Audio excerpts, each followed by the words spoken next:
జై శ్రీరామ్, అందరికీ నమస్కారం. వెల్కమ్ టు న్యూస్ అఖండ. నేను మీ కస్తూరి శ్రీధర్. ఈ న్యూస్ చూసినాకైతే నిజంగా చెప్తున్నా, నాకు దేంతో నవ్వాలో కూడా నాకు అర్థం కాల. ఆ మారి అనిపించింది నాకు. న్యూస్ చెప్పినాక మీకేమనిపించిందో మీరు కూడా చెప్పండి. పాకిస్తాను ఈ భూ ప్రపంచంలో మొట్టమొదటి తీవ్రవాద దేశం ఏదైనా ఉండాలంటే అది ఖచ్చితంగా పాకిస్తానే, దాంట్లో డౌటే లేయా. కానీ ఆ పాకిస్తాన్లో పదుల సంఖ్యలో తీవ్రవాద సంస్థలు ఈ పాకిస్తాన్లోనే పుట్టినాయి. అది మనకు అందరికి కూడా తెలుసు. ఈ తీవ్రవాద సంస్థల్లో వేలాది మంది తీవ్రవాదులు ఇప్పటికి కూడా శిక్షణ అయితే పొందుతున్నారు, ఇంకా ట్రైనింగ్ తీసుకుంటారు ఆడ. అది పనికి ఏంటంటే ఇది కదా, సబ్బులు షాంపులు తయారు చేసినట్టు ఈ తీవ్రవాదులన్నింటినీ అందరినీ కూడా వాళ్ళని ఆడ ఉత్పత్తి చేస్తూ ఉంటారు ఏడా పాకిస్తాన్లో. పైగా ఈ తీవ్రవాదులకు శిక్షణ ఇచ్చేది కూడా పాకిస్తాన్ ఆర్మీనే కావడం ఇక్కడ గమనార్హం. చెప్పాలంటే సిగ్గుచేటు కూడా వాళ్ళకు. అయినా వాళ్ళకేం సిగ్గులే, కానీ అది వేరే విషయము.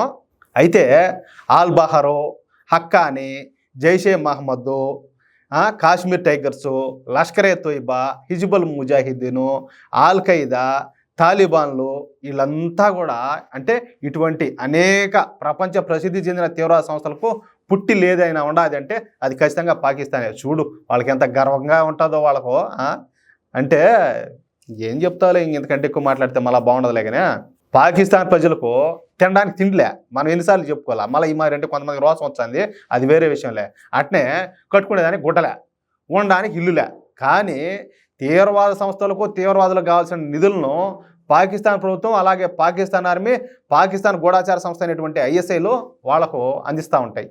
ఈ తీవ్రవాద సంస్థల కోసము ప్రత్యేకంగా ఈ శిక్షణ శిబిరాలను పాకిస్తాన్ నిర్వహిస్తూ ఉంటుంది. అంతర్జాతీయ టెర్రరిస్టులా బిన్ లాడెన్, ప్రతి ఒక్కరికి తెలిసి ఉంటుంది బిన్ లాడెన్. ఇప్పుడు ఏమైనా చిన్నపిల్లలకి ఏమో తెలియదేమో, కానీ పాత వాళ్ళకి అందరికీ తెలిసి ఉంటుంది.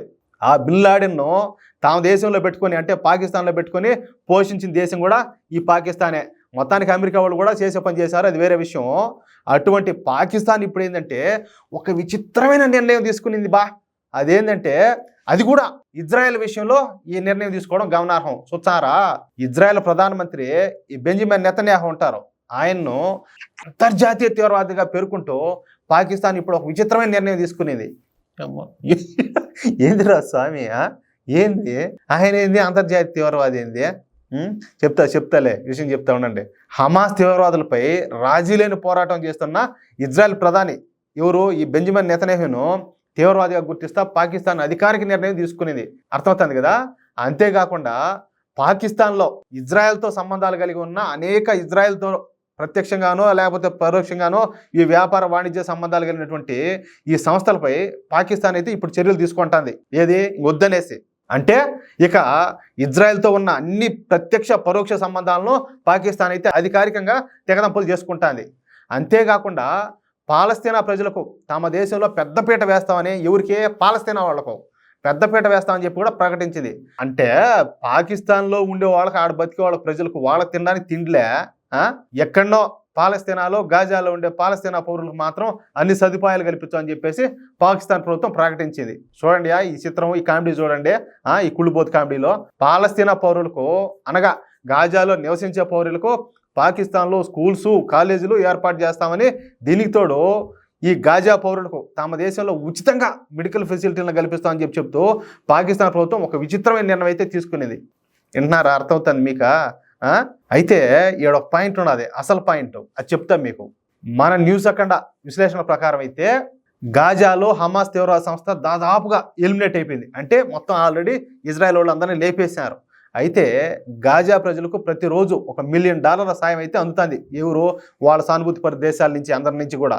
దీంతో ఇప్పుడు ఈ సహాయాన్ని కొట్టేద్దామని చెప్పేసి పాకిస్తాన్ అయితే ప్రయత్నిస్తూ ఉన్నట్టు మనకు అర్థమవుతా ఉంది. అంటే శవాల మీద చిల్లర ఏరుకునే స్థాయికి పాకిస్తాన్ అధికారికంగా పడిపోయింది అనమాట. అది విషయం. అంటే వీళ్ళేదో వాళ్ళంటే వాళ్ళ అండేది మా మతం వాళ్ళు కదా, మా జాతి వాళ్ళ కదా అని చెప్పేసి వాళ్ళ మీద ప్రేమతో కాదు, వాళ్ళకి ఆయా అట్ట కొన్ని దేశాల నుంచి వాళ్ళకి పెద్ద ఎత్తున అయితే వాళ్ళకి ఫండ్స్ వచ్చింది. ఏదో ఒక రకానైతే ఆ డబ్బులు, ఆ చిల్లర మల్లర్లో మనం కొంచెం దొబ్బేద్దామని చెప్పి వీళ్ళు అడగ తినే బుద్ధి. అర్థమవుతుంది కదా. అది ఒకవేళ మీకు అంత గుణం ఉంటే చిన్న రిక్వెస్ట్ పాకిస్తాన్కు, ఏడ మీ దత్తపుత్రులు కొంతమంది ఉన్నారు, ఇప్పటికి కూడా మీది పట్టుకొని ఊలాడుతా మీది మోస్తా ఉండేవాళ్ళు కొంతమంది, ఏళ్ళ కూడా దొబ్బకపోండి, మాకు బట్టి దరిద్రం పోతుంది. ఓకేనా? ప్లీజ్ ఈ వీడియోపై మీ యొక్క అమూల్యమైన అభిప్రాయాలను ఖచ్చితంగా ప్రతి ఒక్కరు కూడా కామెంట్ రూపంలో తెలియజేయాలని చెప్పి కోరుకుంటూ అలాగే ఈ వీడియోని ఇస్తే దయచేసి అట్లా లైక్ కొట్టడంతో పాటు ఎంతమందికి వీలైతే అంతమందికి మన వాళ్ళందరికీ మనకు సంబంధించిన అన్ని గ్రూపుల్లోనూ ఈ వీడియో షేర్ చేయాల్సిందిగా ప్రతి ఒక్కరిని కోరుకుంటున్నా. అలాగే మళ్ళీ అడుగుతున్నా, ప్లీజ్ ఎవరైనా కూడా మన ఛానల్ సబ్స్క్రైబ్ చేసుకోకపోతే, చాలా మంది చూస్తున్నారు కానీ సబ్స్క్రైబ్ నొక్కడంలే, దయచేసి ప్రతి ఒక్కరు కూడా మన ఛానల్ సబ్స్క్రైబ్ చేసుకోండి. జై శ్రీరామ్, జై హింద్, భారత్ మాతాకి జై.